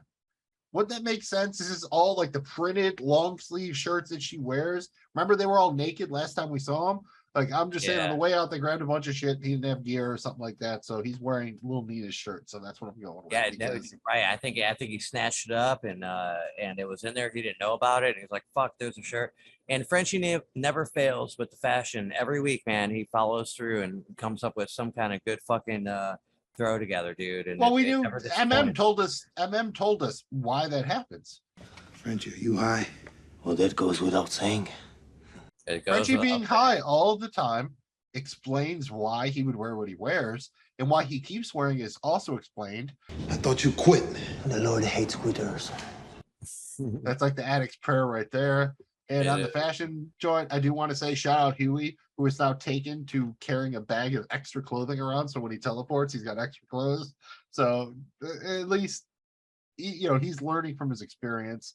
You know what that's called? We call that in the restaurant industry, we call that mise en place. Have everything in its place. So when you go to reach for your tongs or your knife or your spatula, it's right there where it's expected to be. Your salt, pepper, boom, you have your supplies right there. You bring that bag of fucking clothes, you don't have to do this naked. You're prepared, man. Got your meats and plus. That's good soup. That brings us to seasoning with the soup. And dude, we saw just a couple of food things here, and I want to say first, dude, what is up with baked beans? I wasn't sure if Noir, like, there's a chance with like a third of a brain, maybe that's all he eats, or was he actually putting them out there for the cartoon characters? Didn't know.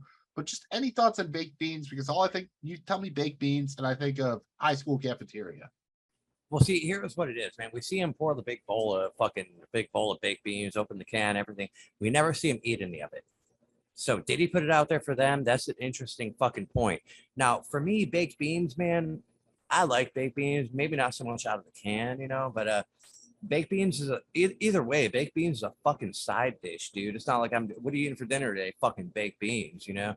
I mean, I guess if it's a matter of survival or that's different. But I saw people go to town and like go to like Sam's Club or BJ's or something, stock up on like in college. Side dish for some barbecue or something, ribs or some shit with it, man. And yeah, I almost was gonna get a fucking big bowl of beans to eat for the show tonight and just have it here and start it, but I didn't have the time to do it. So yeah, I think beans like is an additive, like in chili or something like I don't yeah. Well, like, baked beans is a side dish because you got like a lot of the traditional baked bean. You got a lot of brown sugar. They're kind of sweet, you know.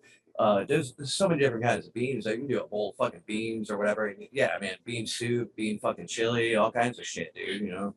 But as far as like baked beans, side dish, dude. Put it with your fucking ribs and barbecue or whatever the fuck, you know. And we saw Homelander drink raw milk like straight from the source. Pretty sure that's not cool. Are there any situations where you should actually be fucking with raw milk like that? I don't think so, dude. You know, people aren't really. I don't know that people are supposed to drink cow milk anyway. I mean, this shit ain't pasteurized or nothing. It's right from the fucking tap, dude. Now, yeah, you could argue that, hey, man, it's, natural or organic or whatever you want to call it. I get my fucking milk right from the fucking tap kind of shit. And that's cool, man, if you're good with that.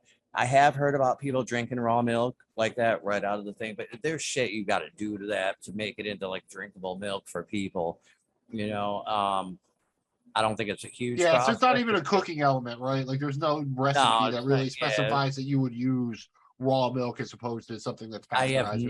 I have never in my in my whole entire life and career or whatever dealt with the straight cow milk right from the tit, dude, you know, like. And I don't know that I've never even heard of anybody doing it. You know, I mean, there's one thing about making cheese curds and butter or churning butter and shit like that, but you're not using straight from the tit cow milk, dude. Yeah. Like there's a little bit of a process that goes between there and the next step, man.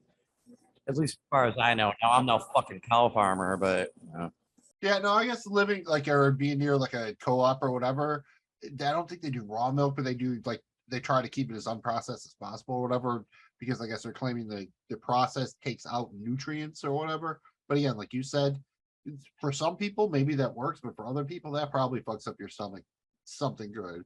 There are a lot of people who just can't handle dairy in general. So yeah, now I don't think that Homelander is lactose intolerant or anything, you know. That would be a fucked up. What if that was his weakness? Well, like, now what if that was Lars his got the weakness? nut thing, so yeah, shit, man. That would be weird, right? Like if that's somehow they get him, like on some, or they put poison in like the raw milk, or I don't know, like somehow milk comes around.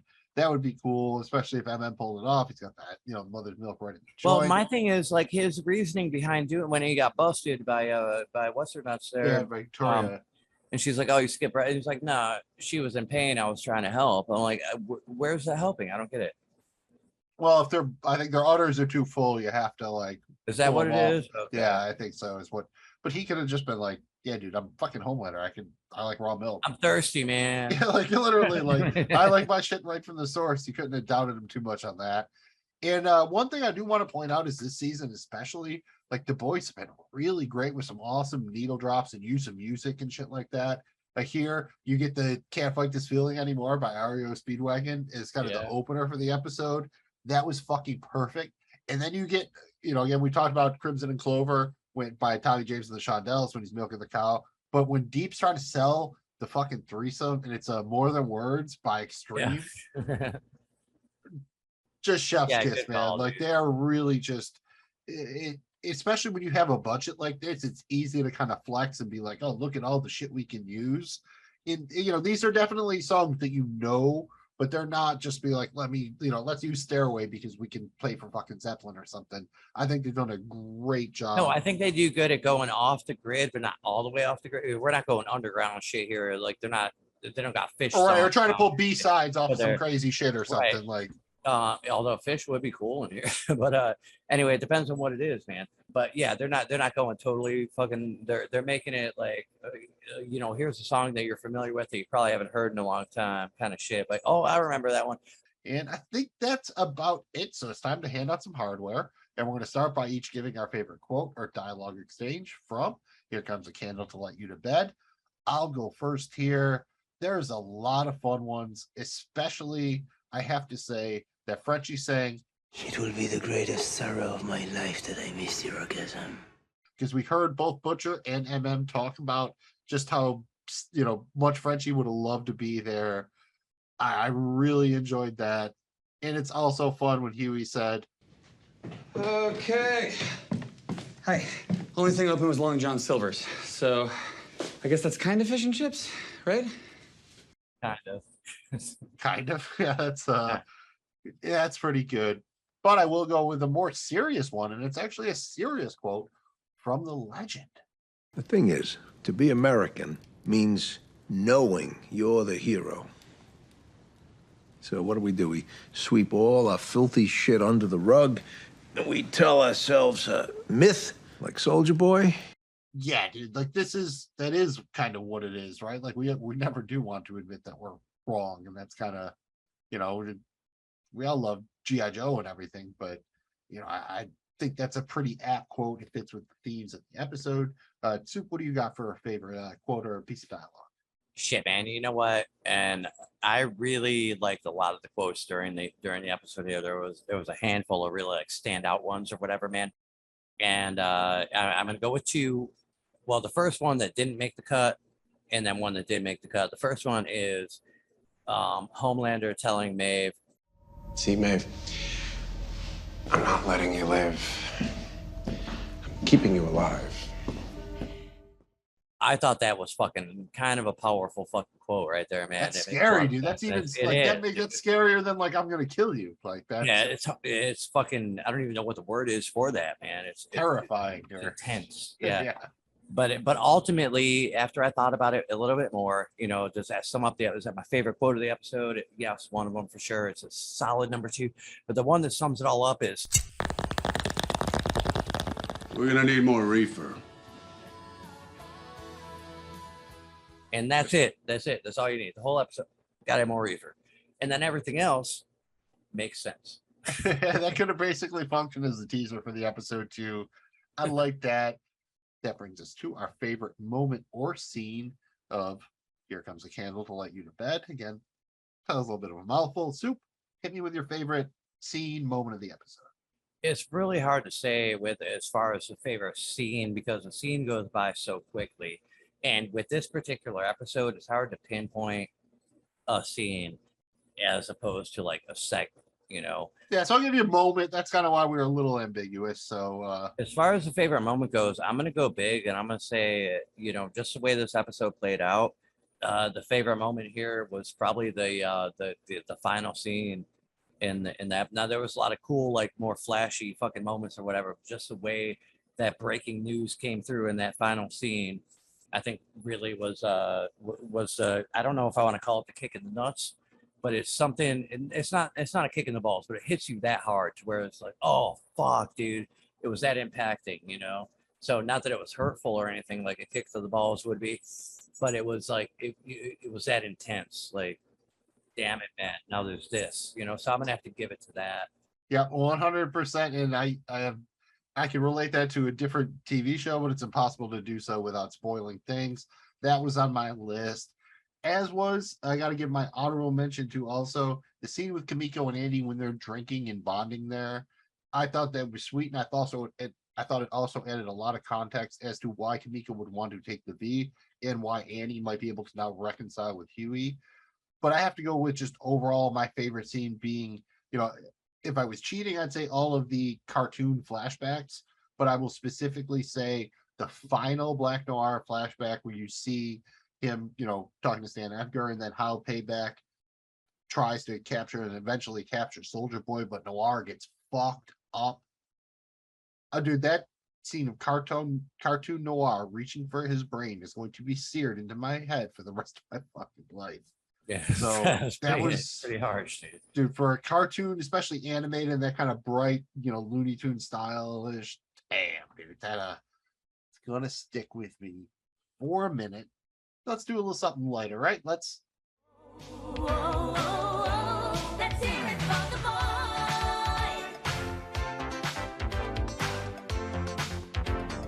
This is our episode MVP, episode 7, season 3.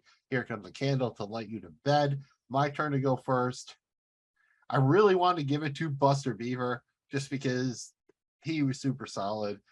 Feels like that's cheating a little bit, so I have to give it to Soldier Boy because he came up this episode, right? Like he killed the last remaining member of Payback and found out that his son is Superman, basically. Kind of a win-win here, I think. So I got to give it to Soldier Boy as my boy for the episode. Soup. Who's your dude? I can't disagree with you there because but I planned for this. I was going to give it to Soldier Boy. We can both take it. I mean, it's I mean, it's hard. All through the episode, he was fucking great, dude. I mean, his character is just awesome, and then the situation where I played out towards the end and everything is awesome. But I came up with a plan B, man. So instead of Soldier Boy, there's multiple people that could get the MVP this week, but I want to give it to Black Noir. You know why? Even though he didn't say a fucking word, well, I guess he did. Yeah, in cartoon form, but his whole situation, his whole the play out with everything else, man. I think, and I feel like there's something that's definitely brewing here. Otherwise, I wouldn't have made half an episode or wasted a time doing a half episode on this whole fucking thing. Something's gonna happen involving him. That's gonna be a big fucking situation, dude. So I think he's getting his mind together and him getting his shit together the way he did it. I'm giving him the MVP this week, man.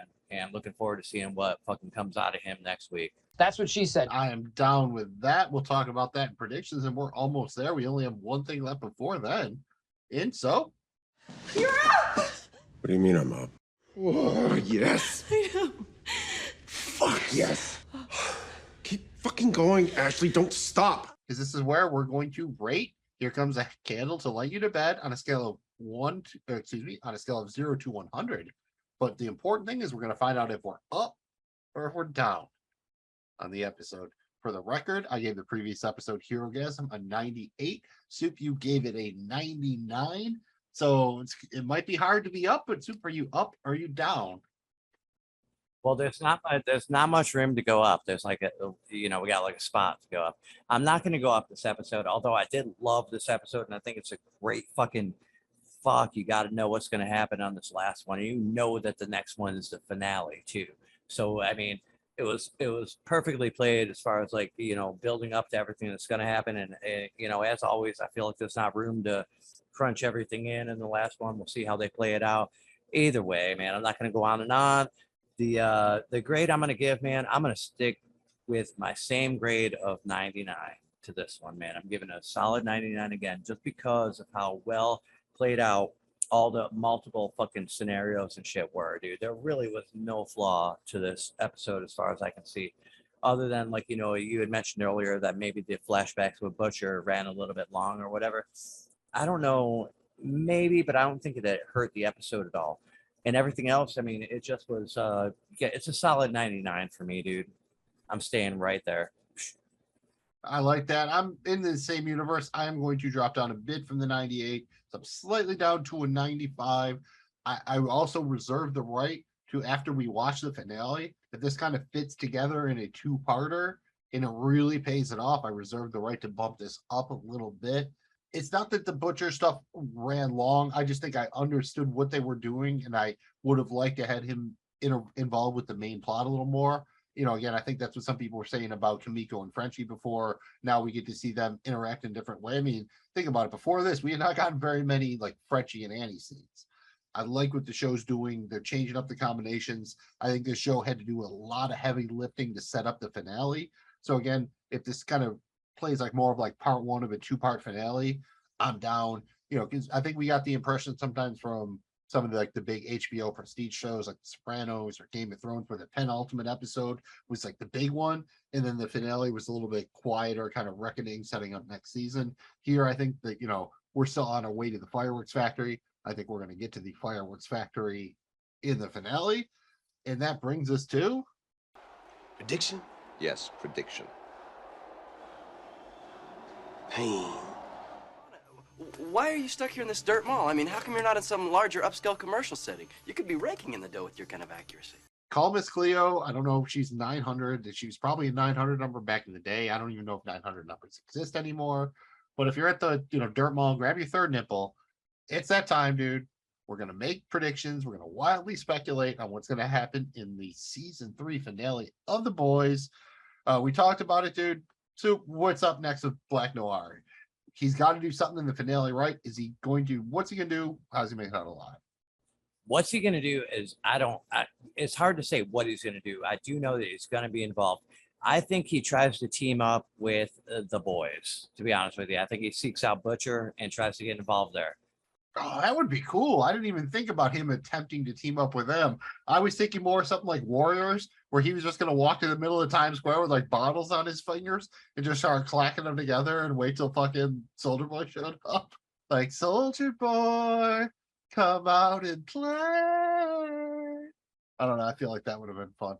I feel like he has to fight Soldier Boy, but he probably loses, right? I think ultimately he like gets in a fight with Soldier Boy and he looks maybe like he's doing all right. And then Homelander swoops in and just. That might be, dude, because like as I was saying, man, I'm wrong on a lot of my predictions, and now that we're in predictions, I can go and say that I've been wrong on pretty much all of them, man, except for this one here. Soldier Boy and Homelander teaming up, which I predicted before this in our fucking shit before we even start, before week 1 or whatever. Correct. So looks like that might happen. I'll take that and all the other losses, and I'll be cool with that. But and predictions are like golf or something, man. You only need to have like one good one, and then you're in. Yeah. You're back in, man. You just as far as what Black Noir does, man, and all season I hate it, but I've been kind of chasing like that main character kill off, and it hasn't really happened yet. And I thought it was going to be A-Train. I thought it was going to be Kimiko, and it hasn't yet. So maybe it is Noir in this final episode. I wouldn't love that, but that might play out that way. So that's where I'm going to go with that one. Fair enough. Let's move on to Queen Maeve. I'll just give you 3 choices. At the end of season 3, is Queen Maeve A, alive and free, B, alive and imprisoned, or C, dead? Well, see, this goes back to it's the main character who's going to die. I think she makes it, dude. I think she is alive and free. I'm going to go with alive and free. So she gets out somehow in this. I'm going to go with a fucked up one, and it ends the season alive and still in prison, but it's because when they go to like harvest her eggs, they find out that she's pregnant with Butcher's child. Nice. Adding kind of to like the all this shit with like fathers and sons and everything, or well, then they wouldn't be able to harvest eggs. That's what kind of like they go in and then they're like, that's kind of how you end the crazy end of the season or something, where like Homelander, someone gets a report like, oh, we went to harvest Queen Maeve's eggs, but we can't do it because it's been a couple months now, man. Where's these eggs? Yeah, dude. I don't know. I just thought that would be really, because then Butcher, thinking about it, like how much is his perspective changed, and all of a sudden he's gonna have a kid of his own. I thought that would maybe be a cool twist. And now that she's got her powers back, what's Kimiko gonna do with them, dude? Like for me, we heard like they need to get the Novichok, right? Like to fuck up Soldier Boy. Frenchie's like, oh, go to Russia. They can't go back to Russia, right? But Lil Nina probably got that shit, maybe. So I'm saying that somehow Frenchie attempts to make a deal with Little Nina for the Novichok in either whatever. There's a double cross, or Kimiko just like, fuck that. I'm saying Kimiko murks Lil Nina in the final episode. What do you think Kimiko's doing now that she's got her powers, right? Because she's doing something with him in the finale, right? Like she didn't get him back for nothing. She's got to do something with him. She did not get him back for nothing. She's definitely going to do something, and she's going to showcase her powers here in the finale. There's no doubt about it. Whether or not it's that, I don't know, but that's an interesting theory. I do like that, man. And they wouldn't have brought up the whole thing, oh, we got to go to Russia to get this, there's a reason why they were talking about that, like, the Beaver or whatever, the shit that Frenchie figured out, man. So that's going to come into play as well. I think all that shit gets used, and I think it all comes to surface here. I don't think they go to Russia. I think little Nina gets back involved, and I don't know that she makes it out of this last episode, man. I agree with you. Little Nina does not make it on the last episode. I got an interesting one for you. What if we're opening season 4 and Frenchie and Kimiko are now like they're in charge of like Nina's empire or whatever? Like they're their own bosses or something. I can kind of see that, right? Like I wouldn't be shocked. Yeah, I wouldn't be shocked there, man. I don't know. That feels like it might be cool. Like I feel like that would be beneficial towards everything else. Yeah, they can still be associated with the boys or whatever, but now they have their own thing and their own leverage or whatever. Yeah, I think from what they've been through, again, like I said earlier, I didn't think that she was gonna make it, dude. And she did, and that proved a whole different point. Like I think there's no point in killing her off now, because if they were gonna, they probably would have. Although I could have said that about. I'm not going to get into that, but stranger shit has happened, man. But no, I think they continue to be a thing. I don't know if I want to call them a couple. I guess, if anything, I would call them a great couple, man. I don't know that they're like porn star banging every night. I don't think they're that kind of couple. They're definitely not that kind of couple, man. But anyway, man, like their connection between the two of them, like she said, it's more like, dude, we're family. This is it. It's us, and it's bigger than that. So I think they continue to stay that way, and I think they're definitely all together throughout the whole next season and maybe seasons to come, and provided what happens with what goes on and whatnot. But I think they're impactful at a duo. We opened season 4 and they're a happy couple and shit, basically. Like we opened season 4. I think so. Yeah, they're together in some way, shape, or form. They're like together and whatnot. I think we opened season 4 and they're both there, yeah, and they're together and they're happy about it, Cool. Yeah, we need that on this show. So I'm down for a little bit of happiness. And something that might not be as happy. What happens with the V24? Who takes it next? Like, Huey, like I said, I think we deduced Huey took it 3 times, Butcher took it 4. 3 to 5 makes you dead. Do either of them take it? Does someone else take it? Yeah, here's what I think, man. Butcher don't give a fuck about what he does to himself. He claims to be the kind of guy that doesn't do that, but I don't think he's trying to kill himself either. I think he skips taking it, or maybe takes it one more time and chances it, possibly. But I think he skips it and gets a hold of the permanent shit and gives Huey the permanent shit instead of the temporary shit. Yeah, see, what I think is going to happen is someone's going to take it and it's going to fuck them up, and then they're going to be given the permanent shit to like heal them. You know what I mean? Like that kind of like thing, like Butcher goes overboard, like, or they both take it and Butcher figures, all right, I'll die, but Huey might be all right because I took 4 and I was all right. And then Huey's fucking up, and even if Butcher's kind of fucked up, he still gives like Huey that the Compound V regular or whatever. I feel like it does end the season with, I will say that, I think there is one shot of full Compound V left, and by the end of the season, one of the boys takes it. Yeah, I think it's Huey. I think Huey gets it. You might be right about MM too, though. But I think one of those two. I think one of Frenchie or MM is taking a V24 shot in the finale. I'll also stand there. That stuff. I think one of those two is the blue shit. The blue shit, though. I think Huey gets the blue. Yeah, shit. Huey. I think it has to go to Huey or Butcher because one of them's going to die or something. Yeah. Or I guess the interesting thing, I was going to say maybe give it to A-Train for his brother, but A-Train should be able to get more from. I mean, if Andy could get more of that, if they could, I guess that. Could you get back? I don't think that's an issue right now. A-Train can get that shit if he wants. So like right now, I don't see that impacting the show in a way where it's going to leave a cliffhanger for a season finale. You know what I mean? Yeah. And speaking of a cliffhanger, there's one big thing to talk about before we just go to the free for all. What is Soldier Boy and Homelander's next move? For me, I think it's pretty clear. Because we see right before Homelander gets a call, he's looking at the paper with the address. If we both believe that's Brian Butcher's address, that is now his son, Soldier Boy's grandson. I think that's where they're going next. Soup, anything differently? I think that, it's Homelander and Soldier Boy end up getting in cahoots, and it's Ryan's address or where he can locate Ryan is on that paper, and that's their move. I think they leave that hanging. I don't think it happens. I think they leave it hanging until next season, but I'm pretty sure that's what it is, man. Interesting. All right. Say Soldier Boy has 3 things on his list. He's got Stan Edgar, Black Noir, and Butcher. maybe Butcher, Brian Butcher being his grandson. So what do you think he does first? Does he try to kill Black Noir? Does he go after Stan Edgar for turning Vaughn against him and to help Homelander? Because Homelander is still pissed at Stan Edgar. Or does he you could see Homelander wanting to get, Ryan Butcher? I don't know, where do you think Soldier Boy goes with that? Because I feel it's got to be one of those three. I think Soldier Boy switches his focus to this family situation rather than this revenge situation that he's got going on right now. So if it comes down to it and him and Noir get into it this episode, which that would solely be because Noir went after Soldier Boy. I don't think Soldier Boy is going to hunt Noir right now. Totally agree with that. So and that may happen. Noir might. Yeah, Noir just calls him out because that's what you got that idea from the end of the episode, right? That he was going to go be brave. He knew this was always going to happen. Or maybe Butcher and Huey intercept Noir, or somehow they run in and he joins forces with them. I don't know. But either way, what it's going to be what I think at the end of this episode, man, it's going to be Homelander and Soldier Boy are teamed up, and they're going to find fucking Ryan. And then definitely, so you're saying Homelander and Soldier Boy both make it to season 4? I think so, yeah. I'm going to say yes because honestly, I want that to happen.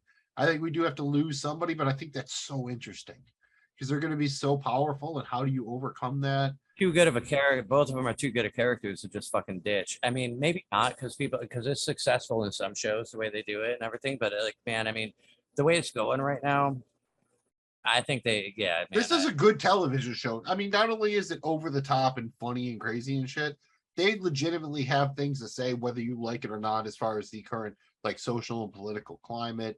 They have made, even though again these books are a little bit over a decade old or whatever, they've made them very relevant to the times. Yeah, it's you're better for having watched it than you not, even if you don't necessarily enjoy some of the gore or some of the over the top shit. And to be honest with you, that's what they definitely have it. When they have it, it's focused. It's not like it's early Game of Thrones where it's just here's tits in the background, have tits or something like that. There's nothing extremely gratuitous about the show, I would say. You get some gratuitous ass shit, but it's within the context of the show. It's not just to do it. Right. Yeah. There's a reason for everything. And, it's one of the many things that makes the show as good as it is. All right. So right as we go, I just want to ask you, do you think there's any chance that this is a lie? Is there any chance that Soldier Boy's not actually Homelander's father? Well, there's a chance. I didn't think of that, man. But yeah, you're telling me there's a chance. That's all I'm saying. Because it's the boys, right? There's always a level of manipulation. I don't know. Just again, this is me. Again, that's the other thing. Is do they go after Stan Edgar, which we basically touched on? But I mean, I'm totally gonna bet against it, dude, because it would make for a shitty show, honestly. But it would have to pay off in such a crazy, awesome way. But again, I have a lot of faith in the show. I think it's possible that it could.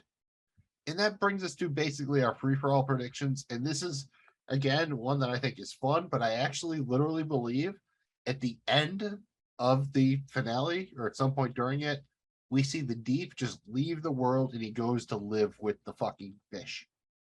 I like that. I can see that happening, man. I mean, what else has he really got, dude?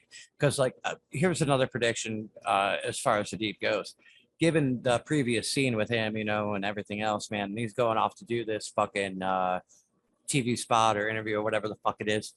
And he's like, oh, I'm going to be awesome, and she's like, doubting him. And of course, he's probably not going to be awesome. So I see him going and fucking that up and then leading to something like that, where it's like, oh, I go into seclusion and live in a fucking, underwater cave for the next whole bunch of years and hang out with fucking, what if Ambrosia the mollusk starts giving him advice like Cassandra used to, but so he has to bring her to everything so he can hear her?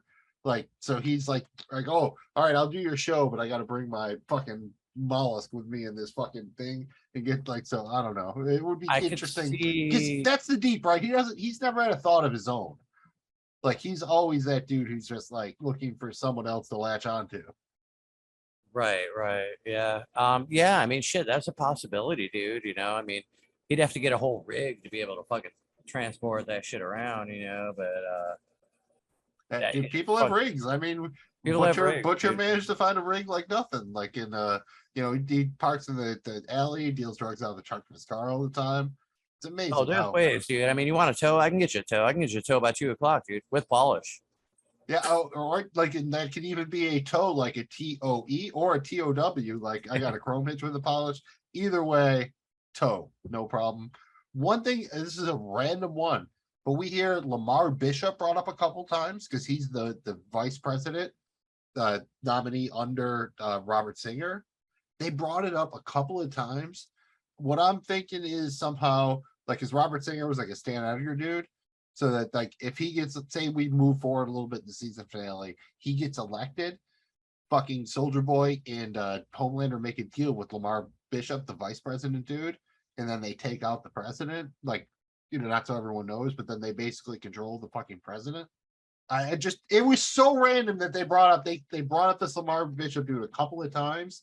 It just set off my radar. Like, you don't bring up a guy and show him that, like, and just like, all right, this has to mean something. So I'm trying to. No, I agree, dude. I think that's leading somewhere as well. Otherwise, they wouldn't have fucking done it. Why? To just fill up space? Because they got to go next level.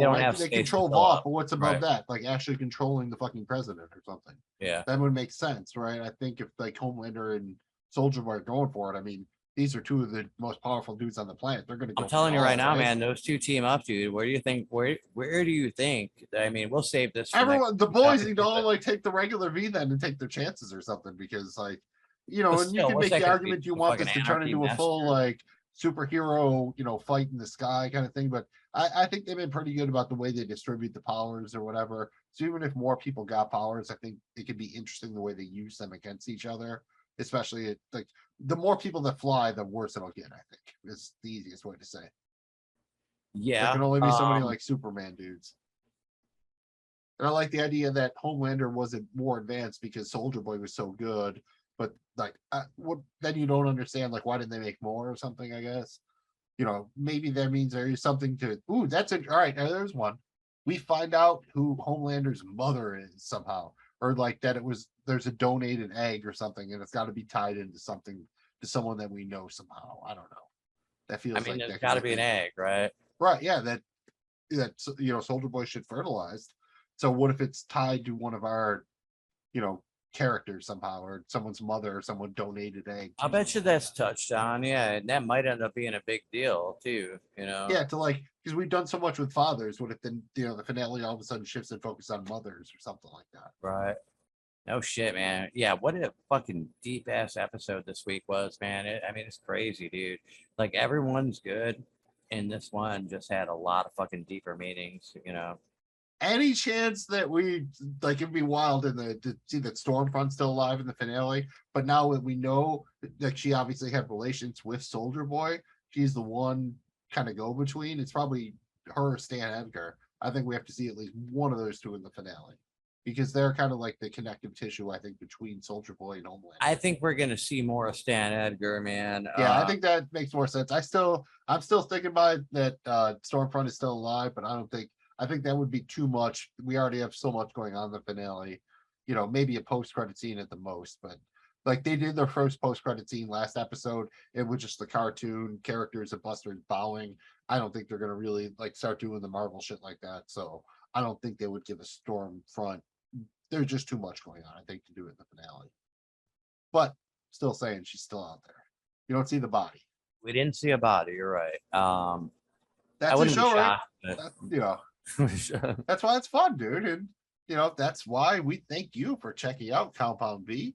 We hope you had fun. We appreciate you checking us out. We're going to be back before you know it to cover the season 3 finale, The Instant White Hot Wild. Again, a little bit of a mouthful of a title. That's going to release on Friday, July 8th. And please remember to like podcast, subscribe to our YouTube channel. Please send us your feedback. You can send us your feedback at compoundbpodcast@gmail.com. And you can find us on social media at compoundbpod. We do a bunch of other stuff as well. We cover Better Call Saul on Saul Over Soon. We've covered Ozark on the Ozark podcast. We covered Barry on the Barry podcast. We covered Peaky Blinders on PvP and Peaky Blinders podcast. And we always cover It's Always Sunny in Philadelphia on The Night Pod Cometh. Thanks again for checking out Compound B, because this one's about the boys, from the boys in Soup. Please tell them what the B in Compound B stands for. The B in Compound B. All right. So, every week I'm like, man, what does the B stand for this week? This week, hold on now. The B, say it with me now. This has been Compound B, a show about the boys presented by the Joe Blow Football Show. We are in no way, shape, or form affiliated with The Boys, Amazon Studios, Sony Pictures Television, Kripke Enterprises, DC Comics, or any other entity. The views expressed here are those of the host and the host only. They do not reflect the views of any other institution, organization, or individual. Thanks again for checking out Compound B, a show about the boys. We'll see you again soon.